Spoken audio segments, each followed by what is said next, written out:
বলতে চাই না, দেখেন এইবার ঈদের মধ্যে, রোজার তো আর বেশি দিন নাই আপা, ঈদের মধ্যে আমাদের আপামর জনসাধারণ খুব সুস্থভাবে স্বস্তির ভাবে টাইম নিয়ে খুব আরামে ঘরে ফিরবে। কেন বলেন তো?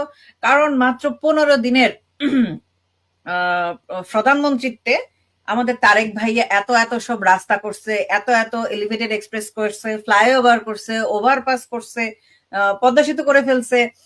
তো সেই জন্য মানুষজন কি করবে, নর্মালি খুব কমফোর্টের সাথে দেশে ফিরে যাবে। এগুলো তো প্রধানমন্ত্রী শেখ হাসিনা করে নাই, সে খালি চুরি করছে, চুরি করছে, এত টাকা চুরি করছে যেগুলো করার সময় পায় নাই। বুঝতে পারছেন? যদি চুরি না করতো তাইলে এগুলা কাজ করতে পারতো, বুঝছেন? এখন আমাকে বোঝান, কাজ হইছে, চুরি হইছে, আবার মনে করেন যে বুঝলাম না আমি, তাহলে যে টাকা বাজেট আসতো সেই টাকা যদি চুরি হয়ে যায় তাহলে কাজটা কি দিয়া হয়েছে? এবং ধরেন যদি কলা গাছের ইয়া দিত, রডের বদলে কলা গাছ দিয়ে থাকে, তাহলে তো ওই জিনিস এতদিন টেকসই হওয়ার কথাও না, তাই না? সেই জিনিস টিকেও আছে। এখন আপনি আমাকে বুঝান, তাইলে শেখ হাসিনা চুরিটা কোন দিক দিয়ে হলো? এটা কি ধরনের চুরি যে আমরা ধরতে পারতেছি না?